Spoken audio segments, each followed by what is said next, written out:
Hola, ¿qué tal, Iglesia Tierra Fértil, hermanos en la fe? A todos aquellos que nos ven en esta transmisión, estoy muy contento porque una vez más puedo hacer esta entrevista a un pastor, a amigo, compañero de trabajo, de instituto, es mi maestro, me ha enseñado muchas cosas y fue el encargado de casarme en la ceremonia más hermosa que he estado.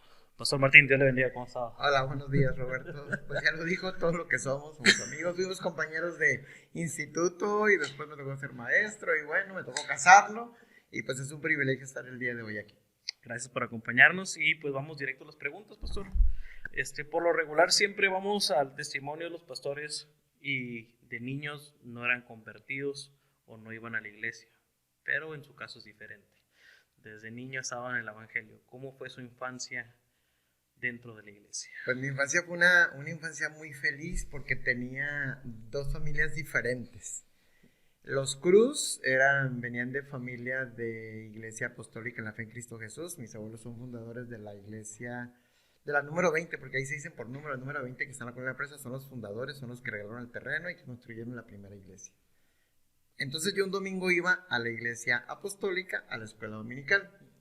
Al siguiente domingo iba a otra iglesia diferente, que era una iglesia bautista, donde el pastor era mi abuelito materno. Entonces yo un domingo iba a una iglesia con un formato y luego otro domingo a otra iglesia. Entonces mi infancia fue feliz porque mis papás no iban a la iglesia, pero yo desde los 5 años iba a la iglesia e iba muy contento. Entonces yo me levantaba muy temprano, me bañaba, me cambiaba, porque una de mis tías, ya sea mi tía Coti o mi tía Laura, vendrían por mí para llevarme a la iglesia y yo iba feliz. Y le rogaba a mis papás que fueran a la iglesia, aunque ellos eran rebeldes y no querían ir. Yo sí les rogaba, les decía, vamos a la iglesia. Y poco a poco ellos empezaron a ir a la iglesia. Ok, ¿cómo fue cuando ellos entraron a la iglesia? Ellos entraron a la iglesia, miren, ahorita yo estoy viviendo una situación delicada que me recuerda a lo que vivió mi abuelo. Mi abuelo fue un pastor que era ciego. Okay. A él le quemaron los nervios de los ojos al momento de una operación y él queda ciego y todo su pastorado él fue ciego. Entonces, una de mis tías vivía con mi abuelo, pero pasó algo y ellos se tuvieron que vivir y nosotros, mi familia, mi papá y mi mamá, se vinieron a vivir a la casa de mi abuelo porque como él ya estaba adaptado a esa casa, nos veníamos a vivir. Entonces, en esa casa estaba a un lado la iglesia, donde mi abuelo entonces nos vinimos a vivir aquí y mi papá le tuvo que entrar a ayudarle a mi abuelo como superintendente de la iglesia dominical. Lo de mis papás era como que un empujoncito para que ellos se bautizaran y tomaran ministerio. Y ellos desde el primer día tomaron ministerio. Mi mamá era la encargada del coro y mi papá era el superintendente de escuela dominical. Ok. Así. ¿Y qué edad tenías usted? Yo ya tenía 7 años. Estaba en primero de primaria, recuerdo bien, por el año 76, cuando el presidente de la República, Echeverría, dejó su gobierno y nos dejó de evaluación. Me acuerdo bien. Porque me una de las tantas devaluaciones que ha vivido México. Una de las tantas, pero creo que es una de las peores porque mi papá andaba en dólares y entonces empezó a ganar en pesos y nuestra situación económica cambió de una manera muy, muy fea. Sí nos afectó. Dije, ¿cómo que nos hicimos cristianos y ahora ya somos pobres? Y ahora somos pobres, nunca lo había vivido y sí fue algo muy curioso. Porque estos recuerdos tengo de cómo nomás se hicieron cristianos y entonces ya todo cambió. Pero no fue así, eran las situaciones que nos iban llevando a una situación mucho mejor que íbamos a ir años posteriores. Era un proceso para llevarlo. Era un proceso. Pero quiero presumir algo. A ver, presumimos. Siempre me dicen que presumo mucho, pues voy a presumir. Porque yo a los 8 años yo ya era predicador niño. 8 años. A un año de llegar a la iglesia. A un año de llegar a la iglesia yo ya era predicador. ¿Por qué? Porque mi papá no se convierte en el pastor después de que muere mi abuelo. Mi abuelo muere muy pronto. Entonces nosotros nos quedamos en la misma casa, siguiendo en la iglesia, y se busca un pastor. El pastor que llegó se llama Anolfo Martínez, venía de una iglesia que está en La Libertad, muy conocida, la más conocida de aquel entonces en Tijuana, y él viene a apoyarnos, se queda como pastor, y él desde que me vio me dijo, tú vas a ser predicador niño, y me coachó, diríamos ahora, por eso del coaching. Él hizo coaching conmigo y cuando yo me di cuenta yo predicaba y era el presidente de niños a mis 8 años, de la iglesia, y estuvo como presidente de ahí hasta los 12, que es cuando cambias de nivel. Y desde los 8 hasta los 12, los domingos yo no jugaba en la escuelita, yo lo que hacía era que predicaba para los demás niños. En aquel entonces, Roberto, disculpa que te interrumpa, era el tiempo de la evangelización de los americanos, que son los que evangelizaron a los coreanos del sur. pero primero lo hicieron en México, entonces yo soy de los que iba puerta en puerta evangelizando de casa en casa. Entonces si alguien me dice que no evangeliza ahora, evangelicé por muchos años de puerta en puerta. Es cuando traían los colores, ¿no? Y cuando hacían la asamblea para escuelita de Biblia. Así es, cuando llegabas a una puerta y la que salió en la puerta era tu maestra de primaria. Y era así como cosas muy fuertes para ser un niño. Sin embargo, lo disfruté demasiado. Aparte que mis vecinos, cuando éramos niños, venían a jugar a mi casa, a la iglesita. Y usted era el pastor. Y yo era el pastor. Yo no sabía que iba a ser pastor, ni lo deseaba, creo. Y entonces venían a jugar y decían, se murió el gato de Juanito. Y pues que si le podemos hacer un funeral. Y entonces poníamos las banquitas y todo, y hacíamos el funeral del gato, jugando, pero lo hacíamos con respeto. Ok, o sea, siguiendo el protocolo como lo hacían los adultos. Como lo hacían los adultos, porque yo ya me lo sabía. Muy bien, y de ahí pasa a los 12 años, todo esto es en la colonia La Presa. Sí, la colonia una La colonia Presa. que no estaba desarrollada 100%. Nada. Parecía... Ni pavimento. Ranchos, sí, vamos a decirlo tal cual. Y a los 12 años tus papás también cambian de oficio, están... Mis papás siguen en la iglesia. Mi papá deja trabajar y se convierte en pastor de tiempo completo. Pastor de tiempo de la misma Iglesia Bautista Luz que Guía en la colonia La Presa Rodríguez. Mi papá, a todo el mundo lo conocía como el pastor chofer, porque él era trailero. Y sus tiempos se acomodaban. Él salía de viaje el domingo a las 7 de la noche después de cerrar la iglesia y volvía el martes a las 5 de la tarde para iniciar el servicio el martes. Se iba el martes a las 10 de la noche y él regresaba el jueves a las 5 de la tarde para empezar el servicio a las 6 de la tarde. Y se iba y regresaba y así fue su vida. O sea, hasta que él dejó de trabajar y ahora sí ya se dedica de tiempo completo, consiguió el quiso de tiempo completo y así permaneció por muchos años siendo pastor. Y ahí yo voy a una pregunta que no he podido hacer porque no me ha tocado la postura de hijos pastores. Yo tengo una noción de algunos amigos que dicen, sí nos afecta que papá está atendiendo la iglesia. Hay otros que dicen, mi papá pues es igual con todos. Pero ¿cómo es la relación de un hijo de pastor? Pues yo seguí siendo hijo porque a mí se me ha sido una ridiculez, y lo voy a decir, le raspe a quien le raspe, si nos están viendo. Eso de que el hijo del pastor le diga pastor al papá, se me hace así de lo más burdo. Yo siempre fui el hijo del pastor de la iglesia, pero siempre fue mi papá. Fue una persona muy cariñosa, pero desafortunadamente su economía se vino abajo cuando se hizo cristiano, y entonces yo no tengo buenos recuerdos del cristianismo cuando niño. ¿Por qué? Porque se acabaron las vacaciones y entonces lo que vivimos, no vivimos mucha recreación. Pero le doy gracias a Dios por mis tías. Mis tías fueron muy lindas con nosotros, sobre todo mi tía Alicia, mi tía Patricia, que le mandaban dinero a mi mamá para nosotros, y entonces no lo sentimos tanto, aunque sí la economía mermó, no lo sentimos tanto. Acabó un poquito la salida, los paseitos, pero vivíamos felices en la iglesia, porque era el tiempo de la iglesia que ibas a las casas, a hacer iglesia a las casas. Visitas. De visita. Mi papá hacía servicio en las casas, cada martes era un servicio diferente. Entonces era como una fiesta cada martes. Y esperábamos con ansias, mi hermana Ruth y yo, que es la que sigue de mí, esperábamos con ansias llegar al martes porque íbamos a una casa a jugar con nuestros amigos después del servicio y a comer diferente cada martes. Entonces fue un tiempo muy, muy feliz. Aunque pasamos una etapa muy difícil porque mi mamá tuvo una enfermedad llamada artritis muy, muy difícil, que la hizo irse a Mexicali a vivir porque no le caía aquí en Tijuana. Se fue cuando yo tenía 13 años. Y entonces pues yo me convierto, aparte de ser el hijo del pastor, pues me convierto en el papá de mis hermanas. Y una cosa muy diferente, pero siempre tuvimos apoyo por mis tías, mi hermana y mi mamá, muy, muy buena onda, mis abuelos, muy, muy bien con nosotros. Entonces sí disfrutamos esa parte. Mi etapa rebeldía viene más adelante. Más adelante. Aquí en esta vida de adolescencia, ¿cómo era tu relación con los congregantes? Yo creo que durante la adolescencia fue buena. Mi relación con los congregantes empezó a ser difícil cuando se enteran de que yo voy a entrar a la universidad. Ok. Reunieron al pastor, que era mi papá, todos los líderes de la iglesia, y le dijeron que si no se le hacía mucha vanidad que yo fuera a estudiar en la universidad, porque la letra mata.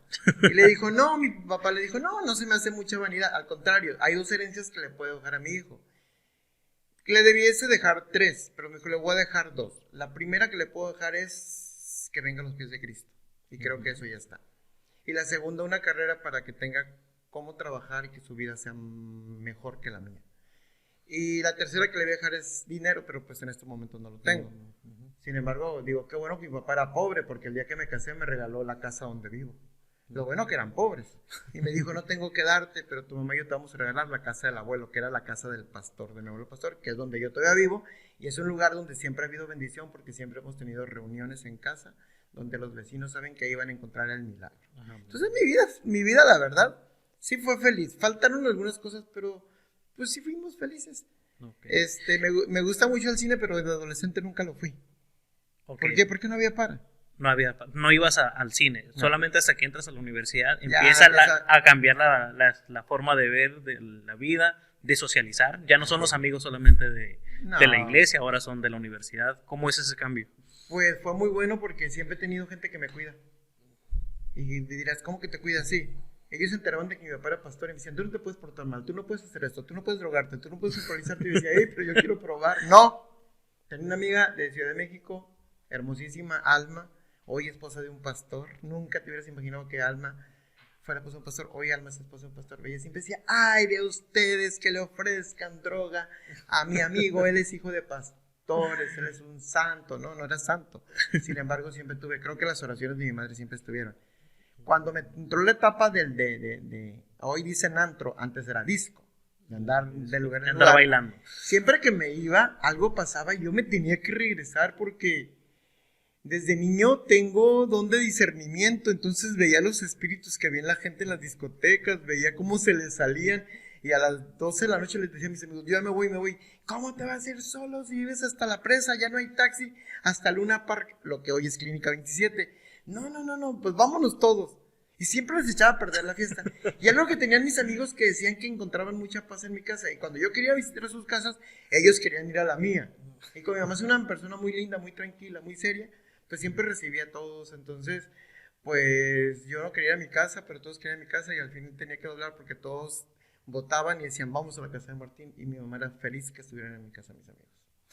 Pero estando en la universidad, ya queriendo ir a bailes y disfrutar de las cosas, la fe no era tan fuerte. No, yo creo que ahí mermó un poco. Yo tuve dos etapas muy difíciles. A partir de los 14 años, por ahí me empecé a portar mal y a jugar Ouija.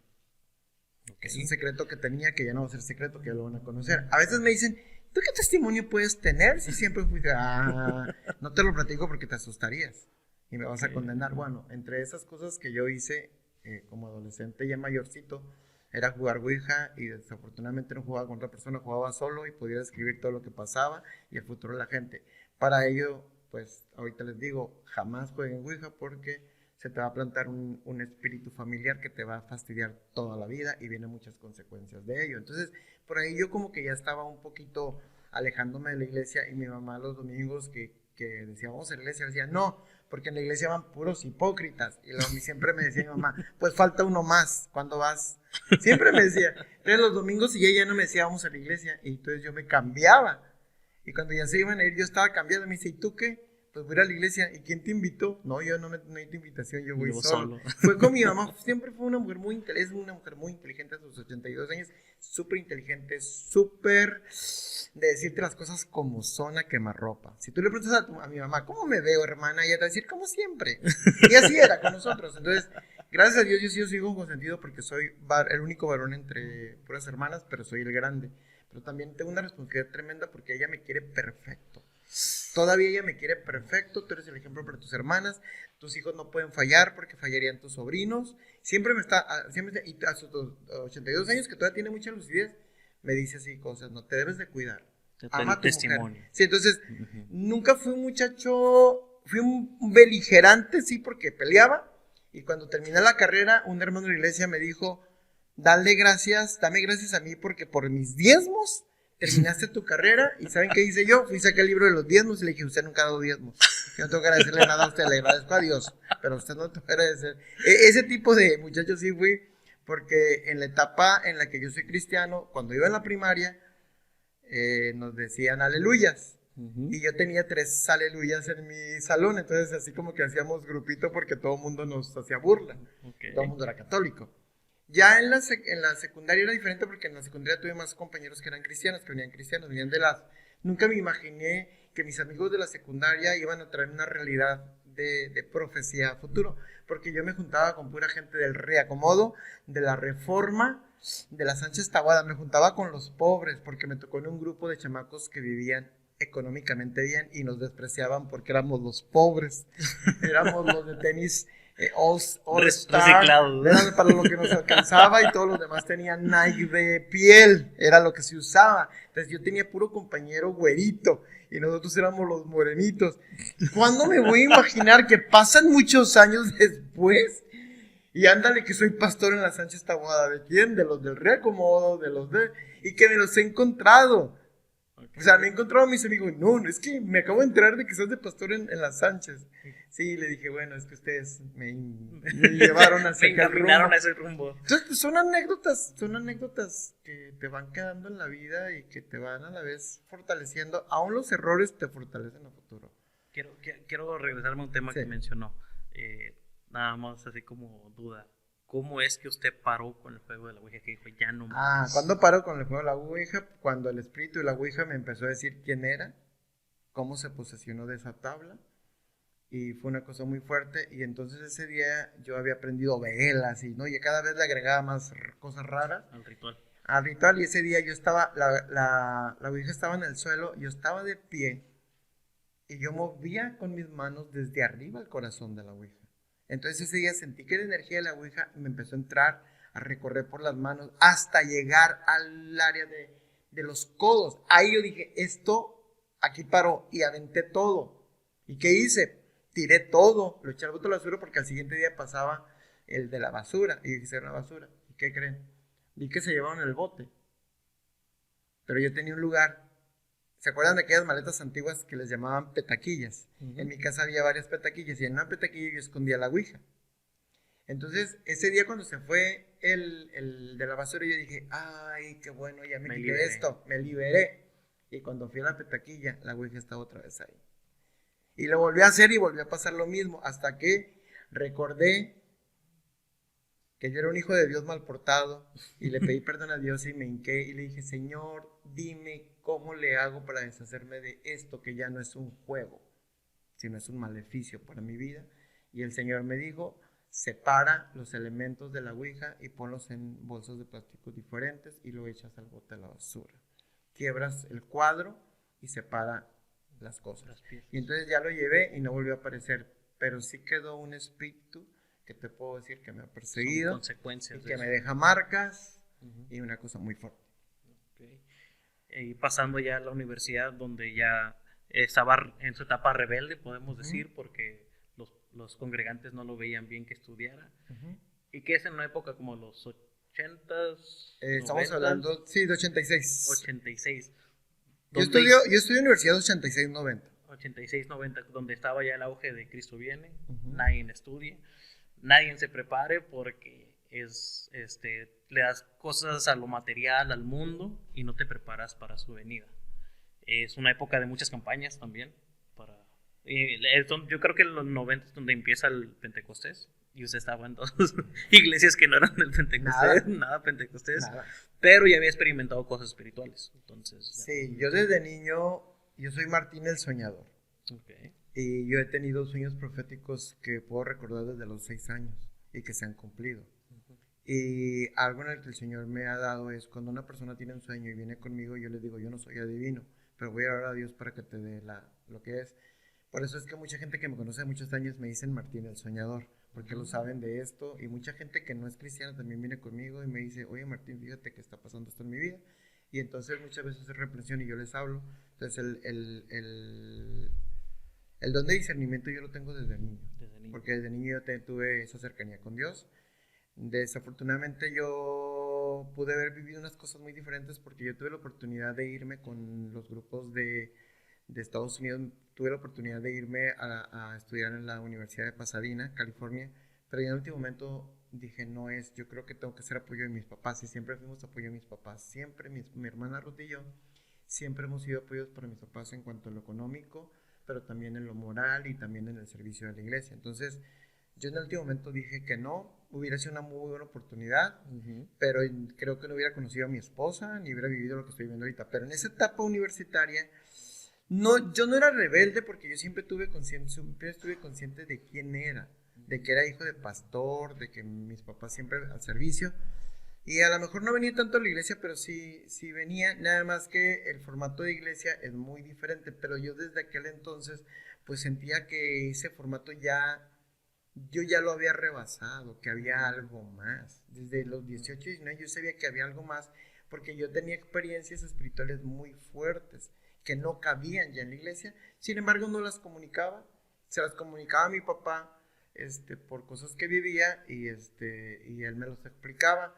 Y entre las cosas que me explicaba es que yo desde los 9 años vi naves, vi ovnis y vi cosas raras. Siempre vi cosas raras, pero yo sé que viene de la mano de la ouija y de todo eso que vivía. Yo sé que todo es oscuro y desafortunadamente pues me gustó lo oscuro, pero una vez una persona en la calle me detuvo y me dijo: lo que está sobre ti es más fuerte que lo que yo tengo. Lo mío viene de la oscuridad, lo tuyo viene de la luz. Y me dijo esa persona: trata de no meterte en situaciones oscuras, porque tú vives una dualidad. No era cristiana esa persona, no sé quién era, creo que era algo así como la que les llaman gitanas, porque hasta 5 me dijo: me tengo que hincar, porque lo que tú traes viene de parte de la luz, viene de parte de Jesús, me dijo. Y en ese proceso en el cual usted sabe, en la universidad se gradúa, pero hay una etapa donde se separa de la iglesia totalmente. No, nunca me separé totalmente de la iglesia, porque yo siempre entendí que hay que ser agradecidos con Dios y siempre tuve un regreso. Creo que todavía en esa etapa yo era como que medio el hijo pródigo, pero que regresaba de repente y se arrepentía y pedía perdón y no me daba remordimientos. Yo sí siempre he sido sensible para pedir perdón, el perdón que viene de lo profundo, que viene de las entrañas y que Dios te lo recibe. Entonces siempre me considero un hijo de Dios, y cuando mis amigos locos me decían: tú eres un hijo de Dios, tú no puedes fumar, no puedes tomar, no puedes hacer nada, pues yo le doy gracias a Dios por las oraciones de mi mamá, sobre todo de mi mamá, porque yo fui un muchacho sano que no le gustó el cigarro, que no le gustó la cerveza, y eso me llevó a no ir a vivir un poco más allá. Pero sí me gustaba bailar, y los que me conocen todavía me gustan. Sí, yo creo que también las oraciones de la mamá son muy efectivas. Mi mamá pasó lo mismo, oró mucho por mí. Nunca se me pegó un vicio de alcohol, pero sí, igual. La fiesta, como el ambiente, no tanto el bailar, pero el ambiente me llamaba la atención. Sí. Y gracias a Dios, pues estoy aquí. ¿Cómo fue? Un tema muy importante para usted, porque usted es un pastor que predica mucho de la familia. ¿Cómo fue que llegó con su esposa? ¿Cómo la conoció? Ay, otro secreto, dije que es el día de soltar secretos. Cuando yo termino mi carrera, mi familia siempre hemos tenido inclinación hacia la educación. Uh-huh. Cuando yo termino la carrera, yo salgo a la carrera en el año 90 e inmediatamente me hago subgerente de un lugar de la Plaza Río de Alimentos, que ahorita hay 2, uno afuera y uno adentro. Okay. Empieza con ese el nombre, no le quiero hacer publicidad al señor Slim, que ya tiene mucho como para que haga publicidad gratis. Sí, sí. Bueno, Slim y yo y Celine de Gortari somos el mismo tipo de Rocasio. Y ahora Piqué también usa el mismo y nunca bajó a usarlo, aunque hay gente metiche que me dice: ¿por qué usas un reloj tan chafa? Es que como no me gusta quitarme el reloj, es con el que me baño y me limpio, y está más limpio igual y dura mucho tiempo. Para toda la vida dura. Entonces, yo termino mi carrera en el año 90 e inmediatamente me hago subgerente de ese lugar, trabajo ahí, me va muy bien, pero yo me llamó a la educación, entonces dije: voy a buscar un lugar donde dar clases, y encuentro que hay una academia de esas donde preparaban secretarias y contadores privados, y entro a trabajar, y muy bien, caí muy bien, y entré con unas, ¿qué diríamos? 5 horitas a la semana, y cuando me di cuenta yo ya tenía 20 horas, entonces trabajaba con todos los grupos, caí muy bien a los dueños, le caí muy bien a la gente, me quedo trabajando y eso me fue jalando, porque además de eso luego me dieron otro puestecito más arriba, y pues ahí estuve trabajando. Entra una muchacha nueva a asistirnos, se llama Erika, y pues como que yo pues la veía solamente como compañera de trabajo, porque Erika había egresado de la academia y entonces había sido mi alumna, pero yo como alumna nunca vi más allá más que la alumna, una alumna muy destacada. Fue profesor. Fui profesor de Erika, que ese es el secreto. Y bueno, ya que fue mi compañera o un compañero mío, de esos compañeros que le tiran a todas, Erika lo batea preguntándole por mí, y él viene y me dice: ay, le tiré los perros a la secretaria y me bateó. ¿Cómo que te bateó? Sí, me preguntó por ti. Entonces, pues yo no tenía una relación en ese momento con nadie, pero tampoco estaba preocupado. Yo me estaba preocupado por ubicarme en mi trabajo, porque pues acaba de terminar la carrera, entonces no le quería quedar mal a mis papás. Y pues ahí se fue dando la cercanía hasta que por ahí, en un 14 de diciembre, pues ahí ya empezamos a entablar una relación que fue muy escandalosa para sus papás porque le llevo casi 9 años, 9 años de de diferencia diferencia. a mi esposa. Pero como yo fui muy formal de ir a pedir permiso a su papá, pues me dijo que sí y me tuvo en los escalones de afuera de su casa todo el Vigilado. invierno, y No yo todo puede. enfermo, me dio agua en los pulmones y muchas cosas. Pero bueno, tenía que sufrirle porque Dios me mandó una gran mujer. ¿Quién era esa gran mujer?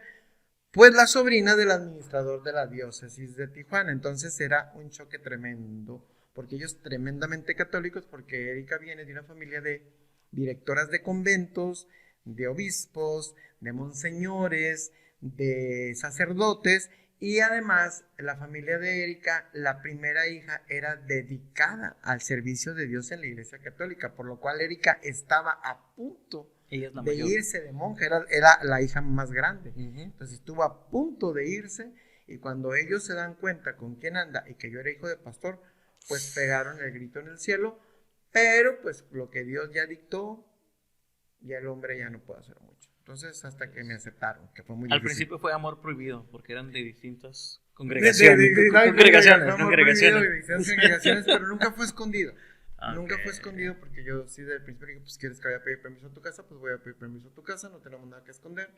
Y pues el papá le batalló muchísimo por estas situaciones porque él era muy fervoroso católico, y cuando pues ya vio que la relación estaba más seria, pues empezó a cuestionar. Pero mi papá es una persona muy linda que cuando pues ya se vino la pedida de mi esposa ya para casarnos, pues mi papá habló muy bien con él y se cayeron muy bien, y como que ya me empezó a aceptar. Aparte que Erika tiene un hermano mayor que ese no estaba dedicado para la iglesia, entonces Erika lo brincó y se casa primero Erika que el hermano. Entonces, cuando ellos pensaron que era al revés, que primero se iba a casar el hermano, entonces pues tengo muchas cosas buenas para con mis suegros, porque fui el primer yerno, por lo cual soy el consentido, les guste a los demás o no. La segunda es que les di al primer nieto.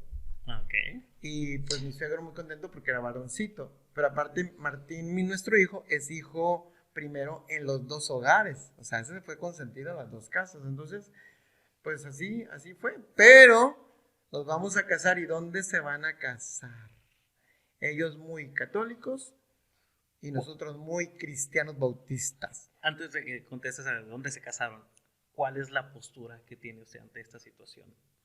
Pues una postura muy difícil porque yo ya la viví. Sí. Creo que a lo mejor la vivo con Martín, para como voy viviendo. Entonces ya pues ni modo, toco las manos. Creo que mi papá fue muy inteligente y creo que oró mucho a Dios. Y le voy a decir por esto. Porque yo era un hombre de 28 años que se estaba casando, no era un niño de 15.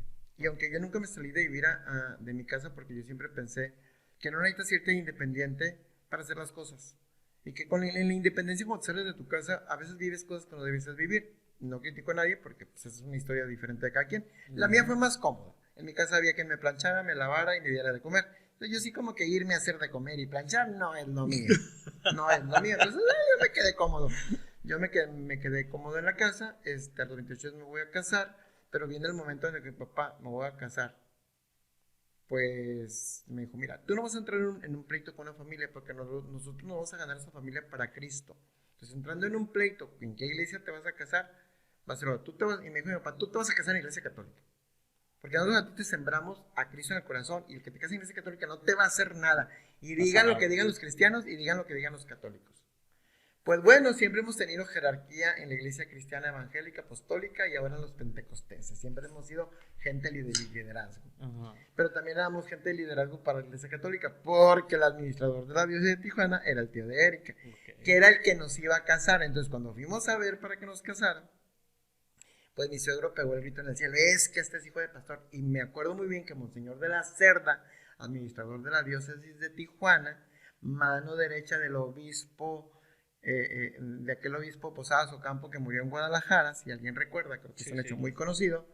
Monseñor de la Cerda me dijo, me da tanto gusto conocerte. Se levantó, me dio un abrazo y me dijo, gracias al Dios eterno que alguien de mi familia rompe con el catolicismo. Y le dijo, y eres tú, güerita. Y le dijo a mi suegro, porque ustedes eran católico, dijo eso. le dijo, y tú, güero, te callas y no molestas a este hombre ni a su papá que es pastor, porque es una bendición que nuestra familia tenga por primera vez alguien cristiano, del verdadero cristianismo en nuestra familia, y nos ha llegado la bendición. Y dijo, yo ya quisiera dejar toda esta porquería, pero estoy metido hasta las manitas y no lo he podido dejar, pero te voy a decir, varoncito, me dijo, Cristo es la única respuesta. Y entonces le dijo, ¿y te dejas de meter? Y sí, claro que se van a casar. No los puedo casar porque había un evento ecuménico en Guadalajara que no podía estar y nosotros no queríamos cambiar fecha de matrimonio. Los voy a mandar, y nos dio su tarjeta, y a donde fuimos, a mí no me pidieron hacer ningún de los asuntos que te piden. Yo me liberé de todo. ¿No? La verdad, todo lo que tienes que hacer, todo lo que tienes que hacer, yo no lo tuve que hacer. Ni primera comunión, ni confirmación, ni bautismo, nada. ¿Por qué? Porque la tarjeta jerárquica del jefe del dinero dijo, no me los molesten. Quitaron la Virgen el día de la ceremonia, y no se habló de la Virgen, ni Erika entregó su matrimonio a la Virgen. Todo fue diferente. Y el sacerdote nos casó, dijo, esta es la recomendación de nuestro administrador, y así va a ser. Y yo estoy muy contento de darle la bendición, porque la bendición no viene de la Iglesia Católica, la bendición viene del Dios eterno. Eso es la cuestión de la Iglesia Católica. Eso fue la Iglesia Católica. ¿Y cómo fue la Iglesia Cristiana? Y la Iglesia Cristiana, al siguiente día le quitaron el pastorado a mi papá. El domingo, yo me casé el sábado con todo y fiestón, ya te puedes imaginar, y el domingo le quitaron el pastorado a mi papá, como si mi papá se hubiera casado, y mi papá ni siquiera fue a la Iglesia Católica. La que entró fue mi mamá, fue la que me acompañó. Mi papá, yo dije, no papá, yo no te voy a exponer, tú eres el pastor, mi mamá no la pastora. Porque acuérdense que no existen las pastoras. Y esa cuál es mi postura. No existen y no van a existir. Porque no es bíblico. Entonces mi mamá sí entró conmigo, en mi familia. Pero mi papá estuvo a la puerta. Él no entró, él estuvo afuera. Y al siguiente día le quité el paso. Entonces cuando pues ya saben cómo son de exhibicionistas los en las iglesias, mi papá lo pasa al frente para que deje el pastorado. Y él dice que les pide perdón si en algo les hizo, si en algo les falló, que les pide perdón, y pues que él deja el pastorado. Entonces cuando mi mamá pasa, mi mamá es una persona muy, muy clara, muy seria, y ella les dijo, los perdono a todos por todo lo que nos han hecho. Y mi papá, ¿vas a pedir perdón? No, los perdono, a todos los perdono por todo lo que nos han hecho. Eso fue lo que dijo mi mamá. Ok, y eso fue lo que vivieron tus papás. ¿Y tú cómo viviste ese proceso? Bueno, pues yo viví con mucho dolor, porque mi esposa después me dijo, es que nos hubiéramos casado en la iglesia cristiana. Y le dije, ¿por qué no me dijiste antes? Pero ya había vivido, y mi papá le quitan el pastorado el siguiente día. No, el domingo. Ajá. Y el siguiente martes se lo regresan. Ok. Porque se endemonió un niño en la iglesia el martes mientras mi papá estaba en el baño. Y van y le tocan la puerta, hermano Martín, aquí el único que el liberador es usted. Se endemonió un niño. Y mi papá, pues espérenme, mi papá era una persona tan normal que dijo, espérenme limpiarme y lavarme las manos, por lo menos. Y entonces, como si mi papá estaba castigado en disciplina y le habían quitado el pastorado, ¿cómo entonces lo regresaban a hacer una liberación? Porque muy iglesia bautista, pero mi papá tenía liberación, todo lo fuerte en liberación. ¿Y quién creen que lo hereda? Por eso me persiguió la ouija. Pues su hijo Martín.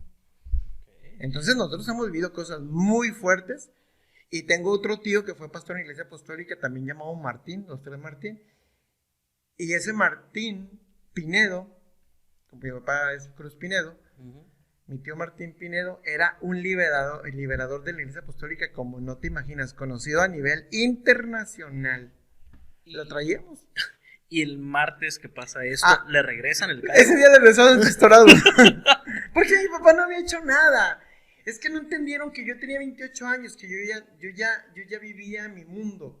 Y no, a veces la gente tomaba no sus entiende. decisiones. Yo ya 28 años, yo tomé que vivía con mis papás, pero respetaba horarios, porque yo siempre fui muy respetuoso de lo que mis papás pedían. O sea, vivir con tus padres, pero respetar las reglas. Respetaba las reglas de la casa, yo no. Es que, miren, gran ventaja es que no me gustó el alcohol, ni el cigarro, guácala. Entonces, sí me gustaba salir, pero no salía cada semana. Si nosotros éramos unos niños de iglesia, sabíamos que lo principal era la iglesia, entonces... Y en esos 28 años, si usted seguía yendo a la iglesia. Yo siempre seguí yendo a la iglesia, siempre seguí yendo a la iglesia. A mí la iglesia siempre me llenó y siempre tenía esas ganas como de volver y estar, entonces yo regresaba. Okay. Nunca me quedé en la última banca porque siempre me he sentado en la primera o segunda banca. Los que me conocen saben que yo me siento en primera o segunda banca porque es la manera en que no hago lo que me gusta hacer, criticar a la gente. Sí, porque pues hay que ser sinceros. Su concupiscencia es... Sí, mi concupiscencia es criticar. Y uno de mis hijos me lo hereda, que es mi hija. Con puras miradas sabemos cuando... Saludos a él. Ya la quemaron, ni modo. Ya sabe que es sorry. y se casa a los 28. Esto pasa sábado, sacan a su papá el domingo. Sí. El martes regresa como pastor. Sí. Y ya como matrimonio... Regresamos a la iglesia, porque la barda de mi casa divide la iglesia de mi hijo para pastor. Entonces, a Erika le encantó la iglesia. A la muy católica le gustó la iglesia y el que no quería la iglesia era yo. Pero ella todos los domingos estaba lista y yo, no, yo no quiero ir, ve tú. Y mi papá se convierte en su padre espiritual y la prepara y ella recibe de Cristo. ¿Y por qué recibe de Cristo? Porque nosotros decidimos que ella se embarazara casi de inmediato que nos casamos. Entonces... ella tenía unas semanas de embarazo cuando los médicos nos dijeron que el producto estaba muerto en el vientre. Y entonces yo dije, mi desobediencia. Yo fue lo primero que pensé. Las consecuencias. La consecuencia del pecado, de la desobediencia, de las equivocaciones. Y le dije, Señor, yo soy tu hijo. Soy como el hijo pródigo, pero hoy regreso. Rebelde, pero tu hijo. Hoy regreso. He sido rebelde, me he equivocado, pero hoy regreso. Y además yo sé que mi esposa nos lo vamos a ganar para Cristo. Entonces nos vinimos, yo no podía cambiar mi cara, yo venía todo eso pensando en el carro manejando, llegamos a la casa, mi esposa la sedan para que duerma y nos dijeron 10, 12 de la noche ella va a tener sangrado. Y era un invierno tormento, era un febrero, era como un invierno, en un tiempo de invierno, y había una tormenta muy, muy fuerte ese día y la tormenta estaba más adentro de la recámara. Porque lo que nos dijo el médico, 3 médicos nos dijeron lo mismo, 10, 12 de la noche va a empezar a sangrar, le vamos a dar este medicamento solamente para que esté tranquila, el producto ya está muerto. Nos dijeron el producto ya está muerto. Y ¿cuántos meses de embarazo? Semanas, 3, 12 semanas, no sé, era muy poco tiempo, era 2 meses, una cosa así. Y yo dije, no puede ser. Entonces, mientras ella estaba acostada, que empezó a quejarse, yo recordé que los varones que somos hijos de Dios podemos imponer manos y que Dios puede hacer milagro. Y yo ahí le creí a Dios. Y yo cuando ella se estaba revolcando y cuando yo ya la vi que ella estaba sangrando, la cama ya estaba sangrada, le dije, ¿quieres creer que el producto va a vivir? Y me acuerdo que me gritó, me dijo, sí, bueno, yo le voy a pedir perdón a Dios y después voy a hacer una oración. Y yo me hinqué al borde de la cama y le dije, Señor, perdóname por haber metido a mi papá en este asunto, que le hayan quitado el pastorado, haberlos avergonzado, haber sido un hijo desobediente contigo. Pero yo sé que tú me enseñaste a mí desde niño que si yo impongo las manos en el vientre de mi esposa, el niño va a tener vida. Y me hinqué, mi esposa en la cama, le puse las manos y yo con los ojos abiertos, porque el Señor me dijo, deja los ojos abiertos. Y seguí orando y reprendiendo espíritu de muerte y de repente vi como una luz como rosa fuchsia, así como una luz especial, como de láser, empezó a bajar y a salir por mis manos y la luz entró en el vientre de Erika y sentí cuando el producto saltó y ahí se acabó la hemorragia y ahí se acabó la tormenta y ahí se acabó nuestro tormento porque Martín sigue tocando la alabanza en la iglesia y se le dedicamos desde el vientre a Dios, porque le dije, de aquí le vamos a dedicar, le dije, este niño es varón, Erika, y desde aquí se lo vamos a dedicar a Dios para su servicio y todavía sigue sirviendo a Dios. Esa es una historia en la cual Erika creyó, aceptó a Jesús ese día. Y su conversión fue genuina. Su conversión fue genuina y el día que Erika recibió las lenguas, para los habladores que andan diciendo que no hablamos lenguas, porque hay habladores que dicen que venimos de la iglesia bautista, pues el día que Erika habló, y para que sepan dónde fue, el día que Erika habló lenguas fue en la iglesia de la hermana Rosalinda Limón, de acá del Guaycura. Ya no sé el Guaycura, está acá por el cañón ahora, pero para los que la conocen, ella fue de la iglesia cuadrangular. Okay, sí. Fue la supervisora de la escuela. Bueno, en la iglesia de ella vino una mujer que se llamaba Wanda, mujer de 72 años, que oró por mí y ese día Dios me hizo el milagro del corazón. Para los que me conocen saben el milagro. Pues ese día fue el que Erika un río que viene del cielo llamado Sharavandra la bañó y Erika habló y le quedó su cara angelical por semanas. Quien la veía decía, recibió el bautismo del Espíritu Santo. Así es que si alguien habla lenguas, es Erika. Por eso es que ella tiene una producción muy fuerte y por eso que tiene ataque de muchos que se convierten en nuestros haters. O sea, enemigos de a gratis. Ok, ahorita hablamos de los haters, vamos de ahí que se convierte, Sí. siguen en la iglesia, pero se salen de esa iglesia. Nosotros seguimos en la iglesia ahí por años, hasta que nos llegó un curso pentecostal llamado Matrimonios para toda la vida. Recomendado. Matrimonios para toda la vida. Y entonces alguien dice que el Martín habló en lenguas y que se iba de la iglesia bautista porque eso es del diablo. Y todavía me quedo, yo insisto, quedarme ahí hasta que estoy en una iglesia, en la iglesia de 18 de visita, invitándolos a este curso. Y en eso me hablan y me dicen, vete a la iglesia porque están haciendo un juicio en tu contra. Y que si no hay acusado, ¿cómo van a hacer un juicio? Y pues nos regresamos y llegamos y yo volteé con mi esposa y le dije, mira, yo le dije, miren, creo que es el momento en que nosotros tenemos que partir. Porque donde no te quieren, ¿qué hacemos juntándonos? ¿Cuál es el mensaje de Jesús? Les dije, el mensaje de Jesús, no te juntes con los que no te quieren. Y si usted ve el mensaje de Jesús, Jesús jamás se juntó con los que no lo querían. Nunca anduvo con saduceos, nunca anduvo con fariseos. Lo iban a preguntar. Le iban, ellos venían con él, no él con ellos. Y yo soy así. Yo soy así. Entonces, yo aprendí ese mensaje. Entonces yo le dije, nada, tenemos ya que estar aquí. No sé dónde vamos a ir. No sé dónde el Señor va a ir, pero muchas gracias. Y les voy a decir, ¿qué caso tiene que me queden medio de hipócritas que han mentido? ¿Qué caso tiene que me queden medio de hipócritas? Entonces, de ahí fue cuando salimos y le dije a mi esposa, como a un programa de México, vámonos, no te juntes con la chusma. Le agarré las manos y nos fuimos. Me dolió mucho porque mi papá estaba con una diabetes muy alta, estaban mis papás, ver llorar a mi mamá, ver llorar a mi papá, y ya nos fuimos. Pero yo le dije, no, lo mío es mío, papá, tú no tienes por qué salir, tú te quieres quedar ahí, tú quédate ahí, yo no voy a decirte, no te salte, no. Y yo entonces, ¿qué hice? Me fui a orar al vaso de la presa, porque como momento yo voy a orar al vaso de la presa, y en ese tiempo el vaso de la presa no estaba tan lleno, había un cerrito y me fui a orar al cerrito, y ahí el Señor me dijo, pasa a la 3 de octubre, tú ya sabes dónde. Porque en esa iglesia hay promesa. Y esa iglesia a la que yo me fui, que fue la cueva de Adulam para mí, como David, donde yo iba a seguir siendo perseguido y ahí me iba a cubrir, pues me voy a la cueva de Adulam, que se llama Iglesia de la Promesa y que todavía existe, que es una iglesita pequeña, hecha de pedacería.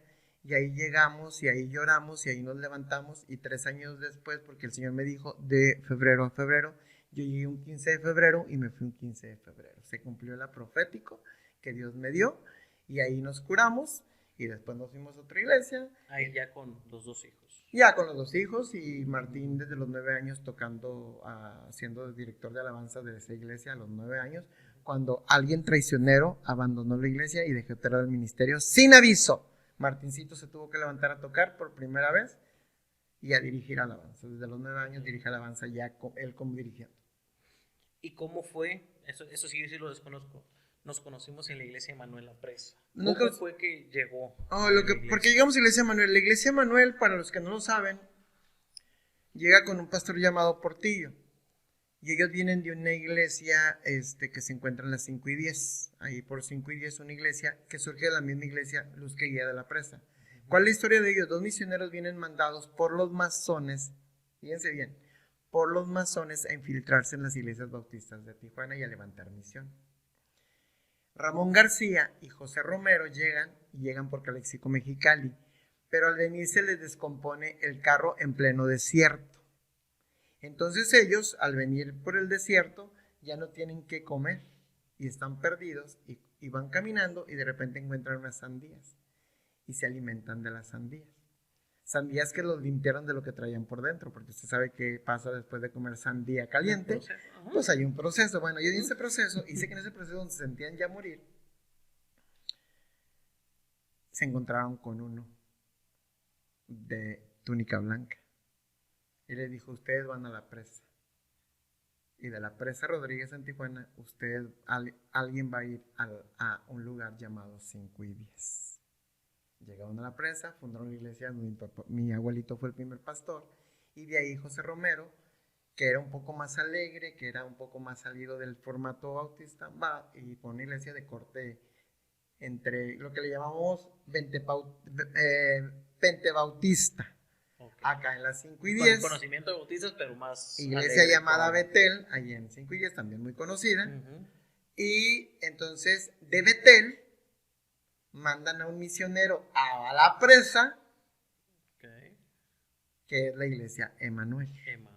Entonces mi abuelo conocía al pastor Portillo y entonces yo desde niño, con mi abuelito ciego, iba dirigiéndolo hasta llegar a la iglesia Emanuel para tener las confraternidades de niños o de adolescentes o de jóvenes. Okay. Fue como estuvimos. Entonces, desde ahí yo tengo mi primer cercanía. Posteriormente, de repente vi una campaña y unos vecinos que iban a Emanuel nos invitan y le dije, pues vámonos, no perdamos nada. Y vimos una campaña. Ahí donde vive el Nique ahora, que era un terreno baldío. Sí.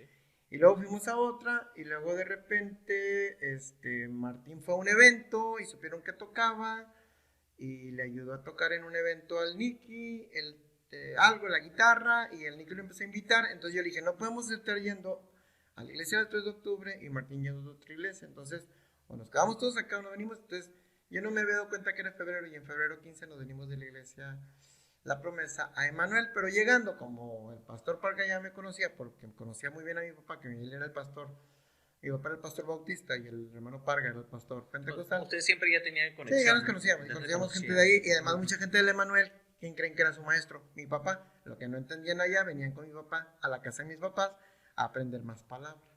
Porque pues si algo tiene la iglesia bautista es doctrina, muy buen y palabra, muy buen estudio. Entonces ellos venían acá, entonces teníamos acercamiento, ya empezamos a ir, y ya cuando llegamos, pues ya me vio Pastor Parga, ya me reconoció quién era, y me dijo, yo sé todo lo que pasa en tu iglesia, no tengo problemas, si quieres congregar. Pero 2 semanas después me dijo, ¿sabes qué? Ocupo un maestro de escuela dominical en la iglesia Tabernáculo, pues quisiera que me apoyes y te vayas allá. Entonces nos fuimos al Tabernáculo y estuvimos 3 años y medio. Después Martín venía a tocar otra vez al Emanuel, entonces andábamos corriendo, le dije, bueno, nos quedamos en el Tabernáculo Emanuel. Fue cuando decidimos regresarnos al Emanuel, pero previo a eso, bueno, nosotros ya estábamos estudiando en el seminario de extensión de Ipsem allá en Tabernáculo, que ya conocí a Roberto porque fuera mi compañero, y a su hermano. Y escribíamos en griego. El problema es que escribíamos en las mesas. Grafiteros en griego. Grafiteros en griego. Y pasamos un tiempo muy especial y nos acordamos siempre del mejor maestro que tuvimos. Tuvimos muy buenos maestros, pero 2 maestros que yo puedo decir que sí marcaron pauta en mi vida. El primero es el pastor León Cruz. Claro. León Cruz, que digo que es mi tío porque se apellida Cruz. Y la hermana Gloria Parga, todo Apocalipsis. Creo que de ahí, igual, la verdad, a muchos les faltó. De esa son los 2 maestros fuertes. Fueron mis favoritos. Son los 2 fuertes y yo los agradezco mucho. De hecho, invito a Pastora Gloria, quiero entrevistar a la pastora. A ver si se me hace. Y yo agradezco mucho todo el apoyo que nos dio el pastor León, que sigue presumiendo mis trabajos todavía, siempre lo dice. Y tengo mucho que no lo veo, quiero invitarlo a mi iglesia. Igual siempre hemos tenido cercanía con la hermana Parga, para ella, pues es de alguna manera una mentora para ella. Pues son los 2 mejores mentores que tuvimos nosotros. No menosprecio el trabajo, pero la verdad sí ellos rebasaron el nivel. Y aprendimos ahí. Después ya decidimos regresarnos a Emanuel, ya habíamos terminado el seminario. Y de repente me dijo Erika un día que había tenido un sueño que se nos entregaban túnicas de pastores, pero que no eran blancas, que eran como cafecitas, como de pastorcitos. Y yo le dije, ¿quién te las entregaron el sueño? Me dijo la hermana Gloria Parga. Entonces, yo había ido a un evento muchos años antes donde me dijeron que yo iba a ser pastor de la iglesia, de la ciudad más cercana que estuviera a mi casa. Entonces, la ciudad más cercana a mi casa era Tecate. De repente, estando en Emanuel, yo ya me quería salir de la iglesia de Emanuel. Yo ya le dije a mi esposa, ya nos vamos a salir de aquí. Creo que ya hicimos lo que teníamos que hacer. ¿Cuánto tiempo duró ahí? En Emanuel duramos 3 años y medio. O sea, 3 en Tabernáculo y 3 años y medio en Tabernáculo, 7 años. 7 años en total. Okay. Entonces, de ahí, yo dije, yo ya creo que ya rebasamos, creo que ya la iglesia ya nos quedó chica, hay que buscar otra cosa, porque yo siempre he sido así. Y entonces, de repente, Erika me dijo, y nos vamos a ir en septiembre. En agosto, por a finales de agosto, yo estaba sentado ya, de que no tenía ganas de ir ese día a la iglesia, estaba así sentado antes de empezar. Y como en las iglesias siempre empezaban muy tarde, casi hora y media después, siempre yo estaba muy molesto. Y yo estaba molesto porque no empezaban y yo ya me quería ir ese día. Le dije, no, ya vámonos, no empiecen, vámonos. Y en eso llegó el pastor para preguntarle, ¿sabes qué, Martín? Hay una iglesia en Tecate y creemos que tú eres el que tienes que ir. ¿Qué te parece si la próxima semana vamos a ver la iglesia? Ah, pues fuimos a ver la iglesia. Entonces yo dije, la señal de que la iglesia que vamos a ver en Tecate es donde yo tengo que pastorear es que después de que vayamos de allá, que vayamos a comer a un restaurante, los dos hijos digan que sí están contentos y les gustó. Y yo me dijeron Tecate, dije, no, pues va a ser un ejido, piedra, lodo, y a empezar a picar piedra. Y resulta que no, todo estaba pavimentado, todo estaba padre, y a los muchachos les gustó, la iglesia era pequeña, les gustó, y dije, sí, vamos. Y un 9 de septiembre me entregaron la iglesia tal como había dicho el sueño de Erika. Usted ya tenía mucha preparación, ya llevaba años de conocimiento y estudios y predicación, pero ¿cómo es el proceso de ser maestro, de ser líder de iglesia a pasar a pastor? Bueno, algo que brinqué es que en la iglesia bautista abrieron una iglesia aquí en Tijuana, allá en el... donde es Planicie, Altiplano, Planicie. Altiplano, okay. Hay un lugar que se llama Planicie, Altiplano, y hay un lugar que se llama Planicie. En Planicie abrieron una iglesia de donde yo estaba. Entonces ahí estuve postulado para mandarme a mí de pastor o mandarme a la misión de Ensenada. Entonces resulta que pues ya que no, que mandaron otras personas y a mí me nombran copastor con ungimiento de pastor. Entonces ahí en Planicie, el día que se inaugura, a mí me ungen pastor, hoy sábado. Y mañana domingo el pastor principal de la iglesia, no nos equivocamos, Martín no es pastor. Pasé la vergüenza delante de toda la gente, mis niños llorando, porque pues ya entendían. Yo les dije, no pasa nada, yo ahí me quedé, yo fui obediente. Y en el aniversario de la iglesia ese mismo año, vino un pastor que tenía 50 años de pastor en Iglesia Bautista en Estados Unidos. Y verdad que ustedes saben que los bautistas no hablan lenguas. Pues entonces el pastor pasó a dar gracias, a dar un mensajito, dio el mensaje y dijo, no puedo dar mensaje si antes no unjo al elegido para ser ungido de esta iglesia. Y yo agachado dije, soy yo sabía que era yo. Era la iglesia en la que había sido mi abuelo pastor, mi papá. A lo mejor no tenía el anhelo, pero dije, soy yo, no hay más. Y entonces el pastor de mi iglesia, no voy a decir el nombre, se para y le dice, tú no eres el ungido, tú no tienes ungimiento, tú eres un usurpador. A él.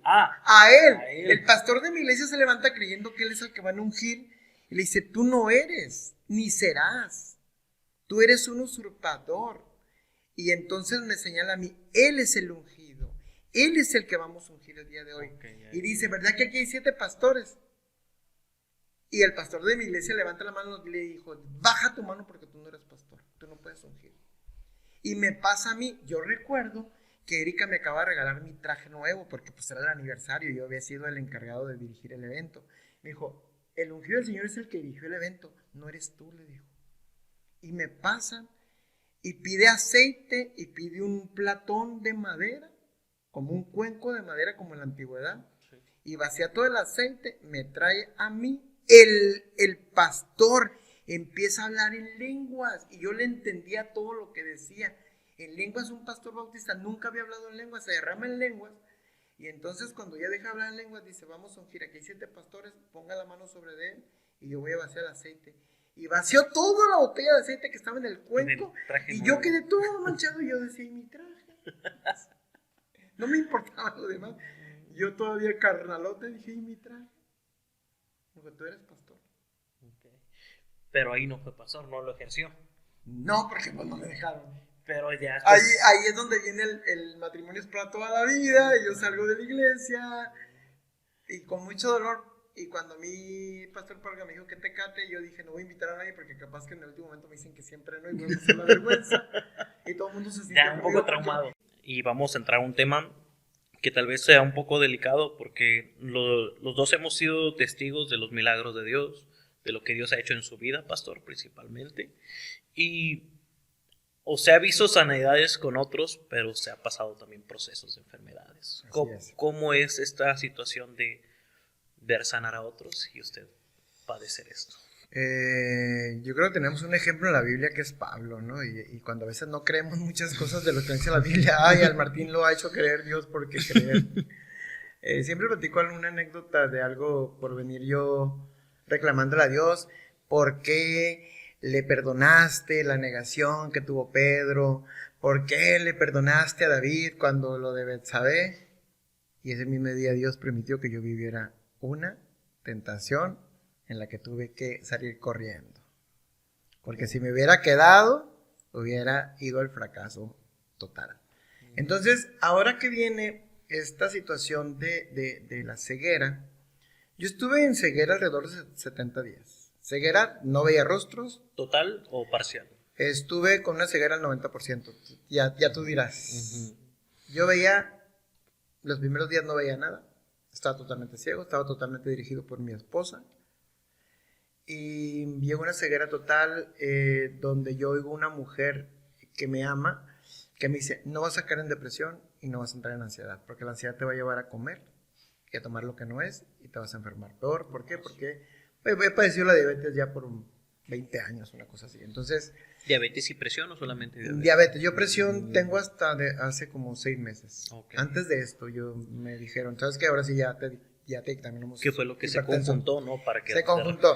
Yo había tenido muchos problemas de visión o problemas en los ojos desde antes de que me diagnosticaran la diabetes, pero había estado con un especialista y el especialista pues hizo lo que tenía que hacer, pero nunca me dijo lo que tenía. Realmente nunca me dijo lo que tenía enfermedad en los ojos, porque yo tenía mucho derrame cuando era estudiante, que leíamos mucho.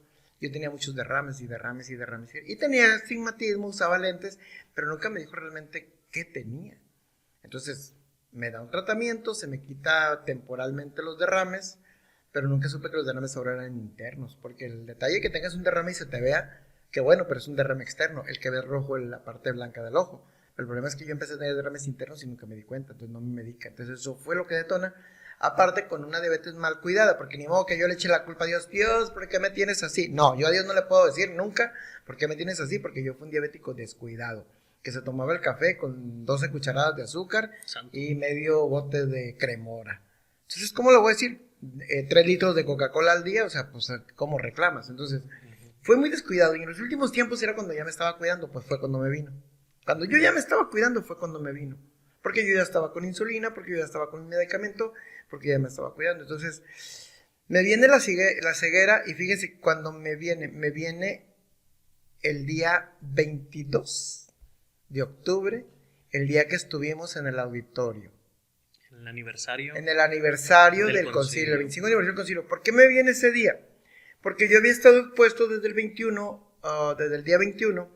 Yo en la mañana no pude asistir a las actividades del concilio porque estuve en una universidad conocida de Tijuana, en la universidad más conocida de Tijuana, particular, porque había sido, ahora sí que me grabaron para una presentación, se iba a presentar el video, pero aparte tenía que dar una plática. Entonces yo ese día estuve muy expuesto a luz y no traía lentes con filtro. Ya estoy muy expuesto ese día. En el día tuvimos toda la tarde, y en la tarde yo ya me sentía cansado, molesto, y me estuve tapando un poquito los ojos. Me fui a dormir, estuve normal. En la mañana, muy temprano, el 22, me levanto y me voy al gimnasio. Hice ejercicio más allá de lo que podía, porque yo no sabía que ya tenía presión en los ojos. Llegamos al auditorio, donde nos ponen, nos toca exactamente en el cuadro de la luz LED. Estuve expuesto desde la mañana hasta las 4 de la tarde, y a las 4 de la tarde le dije a mi esposa, no aguanto la luz, porque no traía puestos los lentes, o sea, nunca supe que debía haber tenido lentes oscuros todo el día adentro. Entonces, cuando llegamos a la casa, yo tengo ya dolorcito de cabeza, me acuesto a dormir, y a las 3 de la mañana todo estaba en rojo, porque acababa de tener un derrame sanguíneo interno. Entonces yo veía en guinda. No les quise todas decir, las figuras, pero guinda. Todo en guinda, todo lo que veía, toda la luz era guinda. Entonces yo ahí vengo a desayunar, pues no alcanzaba ni verles el rostro a los que me estaban dando a desayunar, solo se veían los lugares porque siempre se ha ido caminar en oscuro. Entonces, ir a la cocina, ir a la recámara, ir al baño, pues no tengo ningún problema, ir a la sala, no tengo problema, porque siempre el camino en las noches está a oscuras. Entonces, por esa parte me ayudó muchísimo. Entonces, de ahí la ceguera va creciendo. Eso es domingo, me voy al servicio. Ese domingo yo tengo que ministrar un matrimonio, y yo ya no podía leer, yo ya no podía ver. O sea, todo lo tuve que hacer de memoria. Yo no veía ni a los novios que estaban enfrente de mí. O sea, tuvo que Erika ayudarme y pasarme los anillos y decirme que más seguía. Pero ya Erika ya sabía Sí, lo que ya, se estaba pasando. Y ella sí sabía lo que estaba pasando. Y la congregación no se daba Y cuenta. la congregación pues sabía que tenía problemas, pero todavía no se daba cuenta. Yo todavía intenté hacer, pero ya no veía las luces, ya no veía muchas cosas. Pues de ahí se regresó y al siguiente día a buscar oftalmólogo, encontré a oftalmólogo y ella me dice, por el ojo izquierdo ya no se puede hacer nada, se puede hacer por el derecho. Traes un derrame así, así, así, un desprendimiento de retina y yo no soy la que tengo que hacer, yo solamente llego hasta cataratas. Pero te vas a tener, y te digo desde ahorita, la pupila casi no te dilata. O sea, aparte de... O sea, no reacciona ya. Le dije, dime quiénes son los mejores oftalmólogos, no importa quién. El seguro yo sé que ahorita no tiene operación de la que ocupo. Me dijo que te voy a recomendar 2. Y yo cuando oí los nombres, le dije, no, dime con quién. Ya me dijiste los 2 mejores. Ahora dime, ¿tú con quién me mandarías? Y me dijo, con Juvenal Guzmán. Y sí, voy con Juvenal Guzmán, me atiende de inmediato, me da cita luego. Me dice, sí está grave lo de tu ojo derecho, pero está más grave del ojo izquierdo. Entonces vamos a irnos por el ojo que es más rescatable. Y entonces, mira, esto es una recuperación de retina, te cuesta tanto, miles de dólares. Carísimo. Zona de Río. Yo dije, me va a cobrar $100 de consulta, ¿no? Me cobró 800. Y ya, dije yo, ya sé que no va a ser tanto. Entonces me dice, pero previo a esto te tengo que inyectar el ojo. Es dolorosísimo y la inyeccióncita te cuesta 4,000 pesos. Y no sé cuántos vayas a ocupar. Pues así el proceso, me dijo, te voy a inyectar y no puede pasar la operación en más de 7 días. Me operan y yo en 7 días a buscar los recursos, que se dio por todos lados, gracias a Dios, porque Dios se manifestó de manera hermosa. Y 3 días antes tuve que ir a otro estudio y me dijo, no dilata la pupila, no ocupas una segunda operación. Otra cantidad de dinero más que ya no teníamos. Y yo le dije, no sé cómo va a ser. Ese viernes nosotros seguíamos dando curso de matrimonios para toda la vida. Yo vengo, llegan 2 varones al finalizar y me dan un sobre uno y otro sobre. Y con algo que yo tenía, con eso completé la segunda operación. Gracias a Dios. Y doy gracias a Dios porque siempre ha habido gente que nos echó la mano. Voy a la operación, estando en la operación, yo siento que me estoy desprendiendo, siento que estoy muriendo. Y siento que me desprendo. Y empiezo a moverme porque yo dije, yo no me voy, no es mi momento, mi hija se va a casar, no, yo tengo que estar. Dije, no, señor, no es el momento. Le dije, no es el momento, señor, no es el momento. Y en eso me empieza a hablar el doctor, me dice, tranquilo, ¿qué está pasando? Tengo mucha ansiedad, le dije, porque él no me iba a entender lo que me estaba pasando. Entonces me aquietó, me habló y yo ya empecé a estar quieto y ya me quedé. Exactamente a la misma hora, que eran las 11 de la mañana, mi esposa estaba afuera esperando y dice, yo me metí a guerrear porque sabía que algo estaba mal y me hinqué a orar, no me importó quién me estaba viendo ni que estaba una cámara observando, yo empecé a guerrear en ese momento que tú estabas así y otra persona de la iglesia, la hermana Lirio, ¿la conoces? Sí. A las 11 de la mañana también la hincó el Señor a orar por lo que estaba pasando, vio tal escena tal cual estaba sucediendo. Termina la operación, las 2 operaciones, se alarga 1 hora más la operación por esta situación. Y en cuanto salgo de la operación empiezo a toser. Y cuando toso te me viene un derrame interno. Entonces se alarga todo este proceso. Entonces este proceso del 95% de ceguera, aunque sí vea pequeñas lucecitas, se alargó. Entonces imagínense meterte a la oscuridad donde ya no ves, donde alguien te tiene que dirigir. Y yo empecé a entrar en una ansiedad, pero mi esposa siempre dijo, no, vamos a salir. El doctor dijo que vas a ver y el doctor está dirigido por Dios. Empecé a tener problemas, ocupé una segunda inyección en el ojo porque vino un retroceso y me acuerdo que llegué te ponen como en una silla de operaciones, como una silla que se hace cama, para la segunda inyección y me dijo, Martín, tú y yo estamos en esto, no eres solo, tu esposa está en esto, tu iglesia está en esto y tú eres un hombre de fe. Y tú vas a vivir un milagro y yo voy a ver ese milagro como me dijiste desde el primer día. Entonces, este doctor también me inyectó fe, porque dijo, yo soy el más interesado en que tú veas y vuelvas a hacer lo que siempre has hecho. Y aunque me cuentas que no lo has dejado de hacer, pero que lo veas al 100. Y entonces el proceso. Me vuelve a inyectar, pasa un mes y vuelvo al retroceso y otra inyección más, ya voy en la tercera. Cuando fue la primera, yo tuve una visión. Cuando Jesús le está siendo puesta la corona de espinas, una de las espinas le atraviesa el ojo y esa fue la sensación que yo tuve en el momento de la operación. Cuando yo vi entrar la aguja y llegar hasta la mitad y luego desparramar, es una cosa impresionante, no se la deseas a nadie, por eso cuídense. Entonces, en este proceso hubo muchas preguntas. Hubo una persona que le dijo a Erika, casi le dio el pésame. Y yo no estaba muerto, estaba ciego al 90%. Otra persona cuestionó, pues, ¿qué pecado tienes? Y si hubiera habido un pecado, era una cosa entre Martín y Dios, no entre los metiches y Martín. Pero ahí lo que Dios me estaba dando era una nueva lección, porque me tenía que llevar a encontrarme con un doctor que le hacía falta a Dios, y ahora lo tiene. Fíjate bien. Me tenía que encontrar con gente que tuvo fe y me hablaron de Veracruz, de Guatemala, de Estados Unidos, de Canadá, de muchos lugares. Entonces junté toda la fe de todos, de iglesias de aquí, estímulos por todas partes, por lo cual la unión de mi familia en la sangre, más metidos con Dios. Alguien tuvo la idea de hacer una comida en mi iglesia para recabar fondos. Y mi familia, que no quería nada con Dios, vinieron y recibieron mensaje. Que eso es lo más importante. Entonces, tenía que venir mi ceguera para que vinieran cosas muy importantes.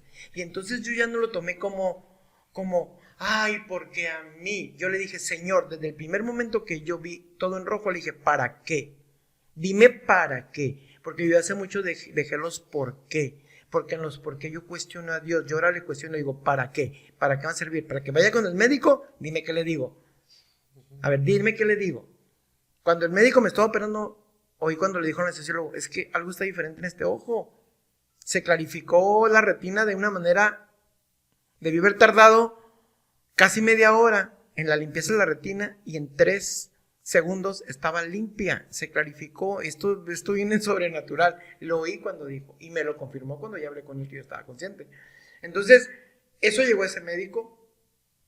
La unión entre mi esposo y yo más fuerte que lo que ya teníamos, porque sí, mucha gente dice que Erika y yo fingimos como nos queremos, porque ella me dice gordo hermoso, pero pues para ella yo soy el gordo hermoso, ¿sí me entiendes? Sí, mucha gente, por como nos ven, nos dice, es que ustedes fingen, pero lo que descubrimos es que aquella gente no se ama, porque cuando tú amas tú no puedes fingir. Y yo te voy a decir, si tú le preguntas a mis hijos, y cuando yo oigo que Martín dice, yo quisiera casarme con una mujer que tenga las características de mi mamá, entonces hemos hecho las cosas bien. Y cuando oyes a Eli, que dice, ojalá que me voy a casar tenga las características muy buenas que tú tienes. Entonces no hemos hecho las cosas mal. A los hijos no les puedes mentir. Entonces eso vino la unión de nosotros 4, la oración, la iglesia unida. Y entonces dije, bueno, este era el milagro de Dios en mi vida. Todo lo que trajo. Pero sí, yo no les voy a mentir. Yo entré en la oscuridad. Y me encontré con que en los que estamos en la oscuridad hay un mundo dual. Y ahora mi ministerio es hacia gente que está quedando ciega. Y mi primer predicación fue en la iglesia. Ahora este proceso que fue hace 3 semanas, en la iglesia del pastor Abraham y de Fabiola, que también viene del curso de matrimonios, el Señor me llevó a dar consuelo a un ciego que le pasó lo mismo que a mí. Y dije, ya encontré mi nuevo ministerio. Y el segundo ministerio es que ahora voy a llevar burritos y café o chocolate o tamales a la clínica 27 que nadie atiende para evangelizar dándoles de comer. Ese es mi ministerio y ayudar a la gente que no sabe qué hacer en el seguro, porque yo afortunadamente tengo estudios y preparación y no me dejo. Y hago que me traten como gente, pero en el seguro la gente te trata con la punta del pie, peor en esa clínica. Entonces yo ya soy conocido en esa clínica, ya me dicen el maestro o el profesor, porque me les he plantado y les he dicho, pago, me atiendes. Y no voy a hacer fila. Entonces, el Señor va llevando. Ahora, ¿cómo me llama el seguro? Al seguro a mí me llama como débil visual, porque todavía tengo una debilidad visual. Por eso es que me vas a ver con el bastoncito. Pero estando en un banco de color azul, allá en la Macroplaza, cobrando mi incapacidad, hubo una cosa hermosa cuando una viejecita que me ve chocando, porque no alcanzaba a ver por tanta luz, no alcanzaba a ver, me ve chocando en un poste y le dice a mi esposa, quiero darle un beso y un abrazo a tu esposo y regalarle mi bastón. Y esa viejecita se me acerca, me abraza un beso y empieza a llorar con un llanto que no era de ella. con el llanto de Jesús abrazándome y entregándome un bastón. ¿Y sabe qué significa el bastón? Autoridad. Entonces tuve que vivir un proceso para tomar la autoridad que el Señor ya me había dado para seguir trabajando en la obra. Y entonces, en vez de caerme, vino a predicar alguien de mi iglesia, vino a predicar Santiago y dijo, el pastor nos dio ejemplo, nunca lo vimos hundido, nunca lo vimos caído, siempre vino a predicar, siempre vino a la iglesia con ayuda, pero siempre estuvo aquí, y nosotros con un catarro ya no queremos estar aquí. Y yo ahí me di cuenta, es cierto, y después me di cuenta que un alumno de aquí del Instituto Bíblico me dijo, seguimos orando por el pastor porque estamos orando por él y todos tenemos fe que Dios lo... Y me dijo, y dame un ejemplo porque nunca vino a dar clases. Y es cierto, a mí Roberto me operó el lunes y yo el viernes estaba en el curso. Cuando no debía haber venido. Y ni haber venido el domingo ni la siguiente semana porque tenía que estar... Después supe que tenía que estar un mes sin moverme. Y yo ya iba y venía, y subí en Calafia, subí en taxi y en Uber. ¿Y sabes cuál es el ministerio más bonito, Yuri, que te lo puedo decir? Martín, vienes ahogándote por darle el mensaje al del Uber. Y no ha habido sábado, lunes, viernes que vengamos en Uber, que el hombre del Uber o la mujer del Uber vayan bendecidos cuando los encuentro amargados y se van contentos y todavía no se quieren ir y me preguntan ¿qué es aquí? Pues les digo, es una iglesia y es un instituto. Cuando gustas venir, aquí preguntas por el pastor Roberto, porque es un lugar donde puedes llegar. Entonces, híjole, en vez de algo que alguien pensaría que es una maldición, no, es una bendición que yo comprendiera lo que mi abuelo hizo como pastor estando ciego. Y te voy a decir, mi abuelo estando ciego nunca vio las malas caras de la gente, ni que la gente se estaba durmiendo en la predicación, que es una gran ventaja. Mi papá también fue ciego, pero yo le dije al Señor, Señor, el para qué ya lo entendí, que tengo que seguir la obra más fuerte, el para qué yo lo entendí, pero yo te pido que se rompa el patrón de ceguera en mi familia y ya no continúe. Y si yo estoy viendo, ¿qué quiere decir? Que se rompe el patrón. Entonces, aún sin vista, tú tienes que seguir trabajando. Entonces, sí fue difícil, sí fue muy difícil, pero con la fe de tanta gente, híjole, vamos adelante. Y vino una congregante de Roberto, que es alumna mía, llamada Laura. Y me dijo, dice el Señor que tu proceso, hermano, va a ser muy difícil. Hay una pared que se interpone para que tú seas sanado. Pero viene la sanidad después de que se rompa la pared. Y el sábado me dio la segunda parte. Y me dijo, viene salud para los dos ojos. El Señor me levantó a orar varias madrugadas y pues aquí estoy parada por ti. Dije, Laura, yo he creído en lo que tú me has dicho y sigo creyendo en lo que tú me dices porque tu fe te está llevando a otros niveles. Entonces es lo que tratamos también de plasmar también en el instituto, que tengamos fe y que sigamos la obra. Entonces, pues gracias a Dios seguimos de pie, estamos el día de hoy aquí, todavía con algunas molestias, no sé hasta cuándo, pero el proceso de esto del ojo es de 1 año y medio, 2 años, y yo quiero que en 2 meses ya estar normal. Entonces así como que adelantado, pero me dijo el doctor, es que está raro, Martín. Y el día que el doctor me vio sin bastón, sin lentes, entrando a su oficina, me dijo mi esposa, era el hombre más contento del mundo. Y tanto que ya trajo su esposa que me conozca, que también es oftalmólogo. Es una cosa muy, muy curiosa. Y también cuando fue lo del corazón, también Arce Piña, la persona que me atendió por años, también dijo, te voy a firmar el milagro. Y Arce Piña ahorita es el director de cardiología de la Clínica 1. Y Jaimes, que es el doctor que me trató la cuestión de la trombosis en la pierna, él era un cristiano renegado de la iglesia luterana aquí en Tijuana, y me dijo, el domingo ya voy a la iglesia, y voy a decirles esto, el doctor que tengo ahorita no me cobra las consultas. Gloria a Dios. Gloria a Dios, y me dijo que si ocupaba la tercera operación, él no iba a cobrar honorarios. ¿Dónde? Ese es el milagro que he visto. Exacto. Y Jaimes, el de la trombosis, nunca me cobró nada. Y el día que fui me debió haber cobrado $800 y no me cobró un centavo. Me dijo que él a un servidor jamás le iba a cobrar y que Dios me había mandado a una trombosis para que él volviera a los pies de Cristo junto con toda su familia. Gloria a Dios. Gloria a Dios, porque vemos que los procesos muchas veces cuando no tenemos la fe correcta, la actitud correcta, cuando no nos conectamos con Dios y en lugar de conectarnos reclamamos, no vemos todo esto. No vemos todo eso. O sea, si nos ponemos esa postura, no llegamos a ver esos milagros. Y yo no pude llegar a eso porque, y te lo agradezco, no te lo había dicho, te lo agradezco, el apoyo que me diste, moral, económico y todo, y a nuestro pastor Isaac. Siempre ha estado ahí. Yo a Isaac lo quiero mucho, tengo muchos años trabajando con él.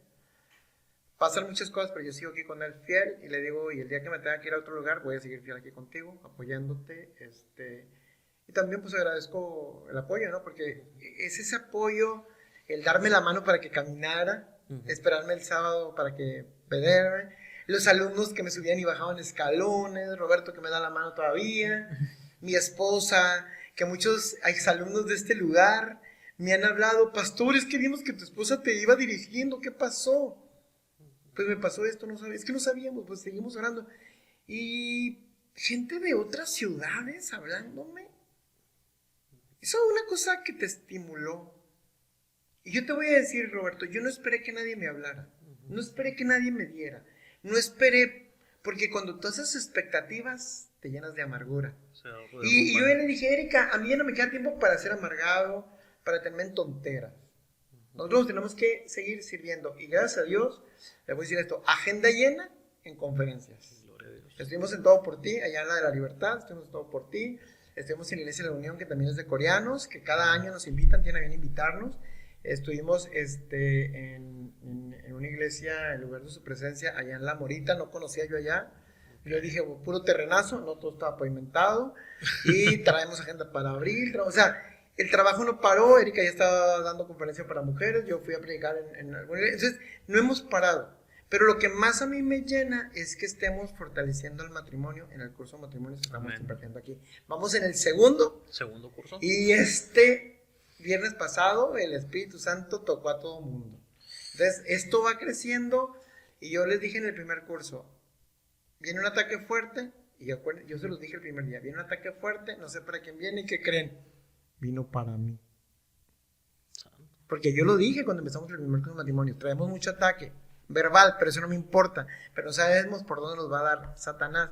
¿Y qué vino? Vino la ceguera conmigo, porque estábamos en pleno curso, estábamos ya en eso, y entonces vino esto, y sin embargo continuamos, terminamos, y yo les dije, auméntense su fe para que me la transmitan, y eso mucha gente. Y uno de mis alumnos del primer curso, él me dijo, usted va a ver para el 24 de diciembre, y el 24 de diciembre fue cuando vi todo claro. Entonces en las fiestas navideñas, yo ya veía. Y todos me dijeron, oye, pero pues te estaban tomando fotos con flash. Sí, pero Dios es tan cuidadoso que no hacía que vea el flachazo. Todavía hubo eso. Entonces, pues gracias a Dios, y sí entendí el para qué. Y lo otro que vienen dos proyectos que traigo, que estoy escribiendo 2 libros. El primer libro se llama Visita al Cielo. Todavía no está el título bien definido, por una experiencia que tuve hace algunos años. Y el segundo se llama Desde la Oscuridad. De lo que Dios está trabajando. De lo que Dios está trabajando en la ceguera, desde la oscuridad, lo que vamos a seguir trabajando. Eso es lo que estamos viendo ahorita en el presente. Ya tenemos ansias para leer ese libro. Sí. Por lo menos yo sí. Ya llegamos a la conclusión, pero le doy muchas gracias. Siempre ha sido un testimonio para mi vida. Yo siempre he aprendido de usted. Y día con día sigo aprendiendo. Y es cierto, es algo que puedo testificar. Cuando estuvo en los tiempos más difíciles, usted seguía dando el curso. Es un curso que fue de bendición para mi esposa, para mí. Y lo recomendamos. Y es algo que, obviamente, cuando empezamos a trabajar para la obra, empezamos a trabajar en el diseño de Dios matrimonios para toda la vida. El enemigo se opone. Me ha tocado verlo en mi vida, en congregantes, en amigos cercanos. Pero usted ha estado al pie del cañón, con una fe intacta, que obviamente las emociones suben y bajan. Sí, así es. Pero la fe sigue ahí. Entonces, dice mi esposa que ya me pasó lo más difícil, que ya empecé a ser berrinchudo. Pero le digo, es parte de mi esencia. Y el domingo estuvimos a casa de mi mamá y le decía, ya está de berrinchudo, y ya estaba portándose mal. Porque mi esposa, portarme mal es porque luego quiero comer algo que no puedo comer. Pero le dice mi mamá, dale una probadita. Gracias a Dios que vengo de una familia de servidores, Roberto, y me junto con servidores. Yo le decía el otro día a los hermanos, me acuerdo cuando nos reuníamos en el cierre de trimestre, que los maestros nos levantamos a servir a los alumnos, porque traemos esa esencia y hay que seguir sirviéndole a Dios, y nuestra experiencia te pueda servir para algo. No te metas en cosas que no te convienen, no te juntes con quien no te quiere porque te van a hacer daño.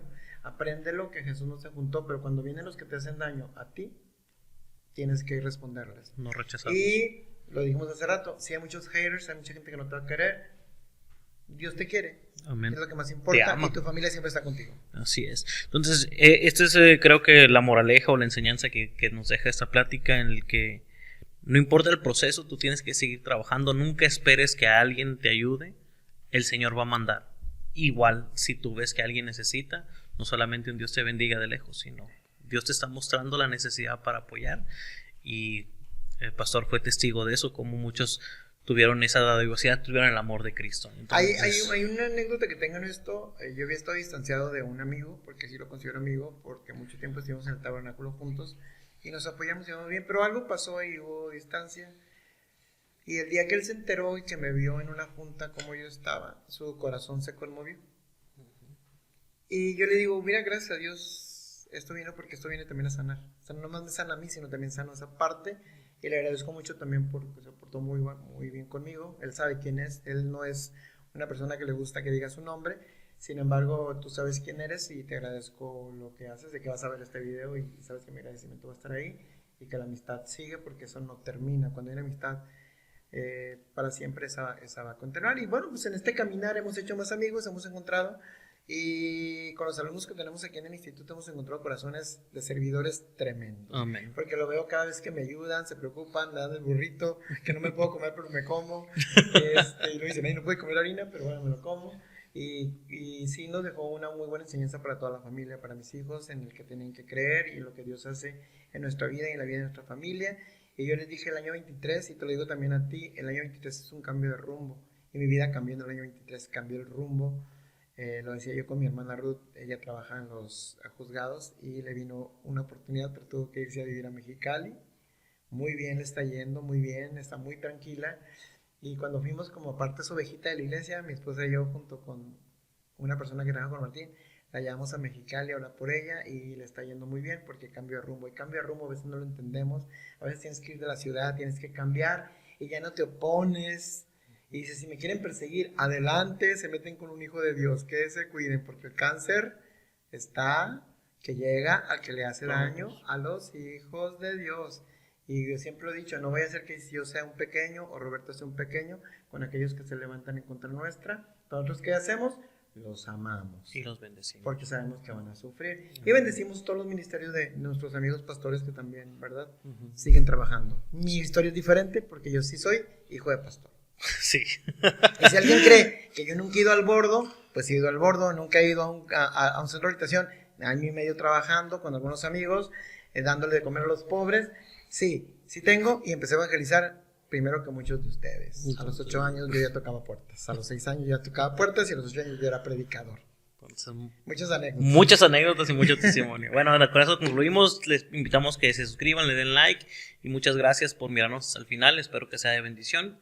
Dios los bendiga y nos vemos hasta la próxima.